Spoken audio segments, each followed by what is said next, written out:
Hey, my name is Lyric. My pronouns are they, them, and I thought I'd make a video about my coping mechanisms. Um,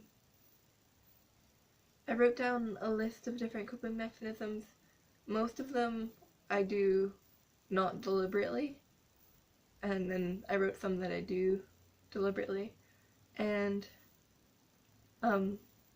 there's also a section of the ones that I don't do deliberately that have possible negative effects afterwards or during.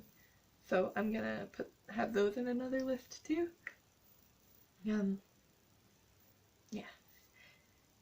So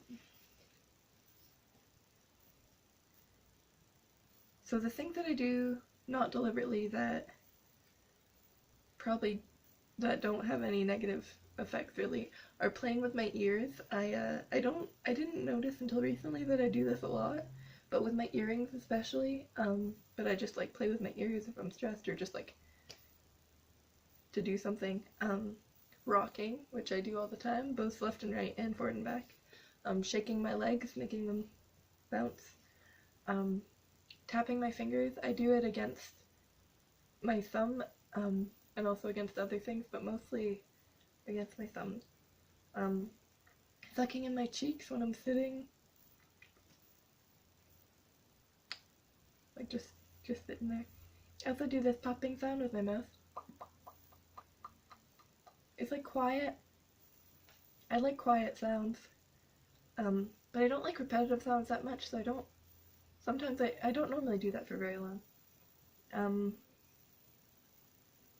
And the ones I do not deliberately that possibly have negative effects are biting my nails. I bite them really short.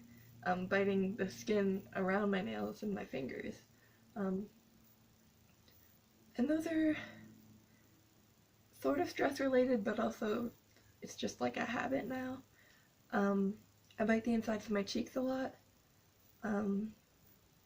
Picking at my skin, I have a lot of little pimples all over my shoulders and chest and forehead, and I pick at them a lot. I use a little tool too sometimes, and if I start picking at something, like I try not to, but like sometimes I'll have a scratch on my arm and then I'll have picked at something and then I can't stop. I'll like be sitting there for like hours, so that's not good. That's also called dermatillomania, picking at the skin, and chewing your skin is called dermatophagia. I also pull on my hair, which is called trichotillomania, but I don't really think I have it because that's when you pull out your hair, and I tend to just pull on it and not out. Like I prefer the feeling of like I'll just sit there like kind of pulling on it, but I don't tend to have a bunch of hair in my hand after.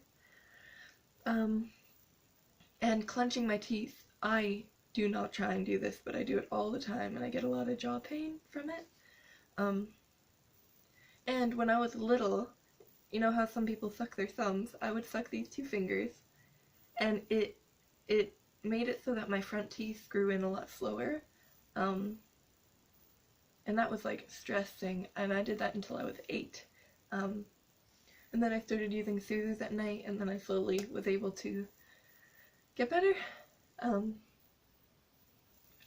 which was nice because my teeth needed to grow in, and I'm not sure if that's why those ones are like that, but I like how my teeth look, so it's all good. And then ones I do deliberately, I do the shaking my legs, tapping my fingers, rocking, popping sound. Like those ones I also do deliberately sometimes. Okay. Adjust the brightness there. Spending time with my animals, like right now, these two guys with me. It's almost bedtime, so they're ready. They're already in bed. I have stuff everywhere because I'm cleaning.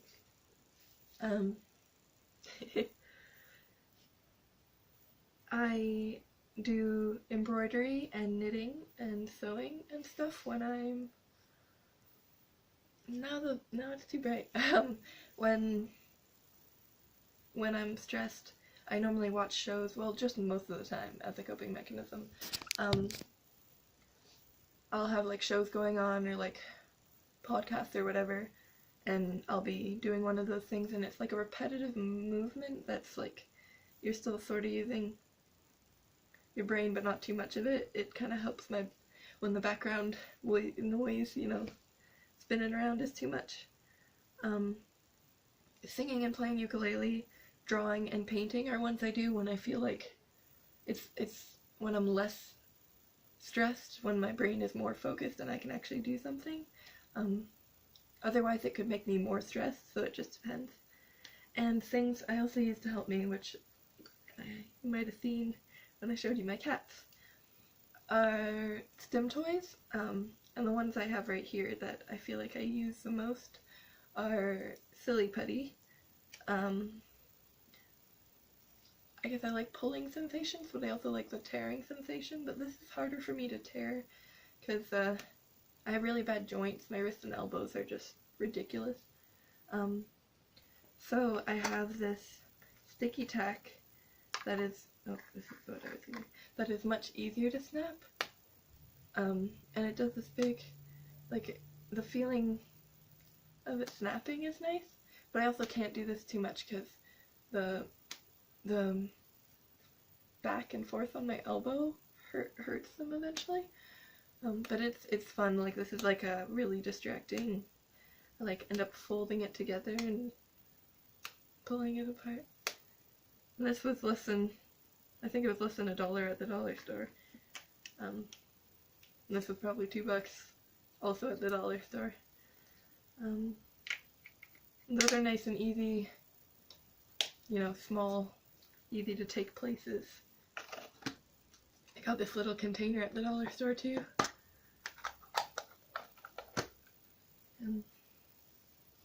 Yeah, so that's it. I'm glad I got through this quickly. It's because I wrote this nice list.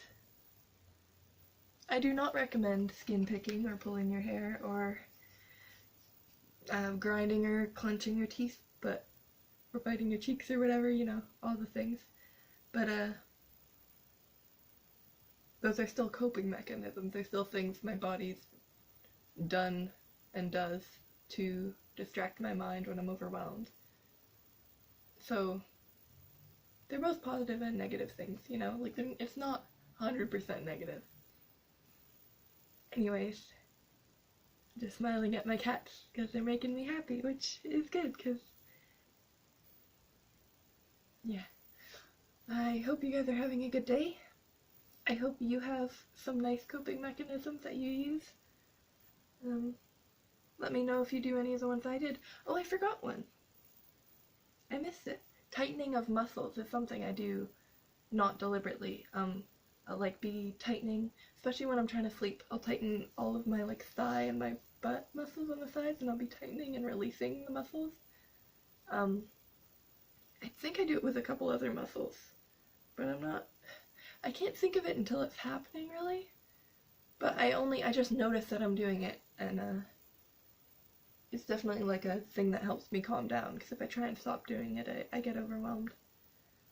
So that's interesting. I don't think that has negative effects because I don't clench them and keep them tightened. So that's interesting.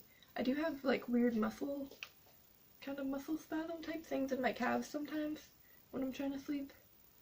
But I don't think that's related to me clenching and unclenching my thigh muscles. I'm gonna stop rambling now because that's what I do as soon as I don't have a list to read off of anymore. I'm still 3 months on testosterone, and I hope you guys are doing good. Bye.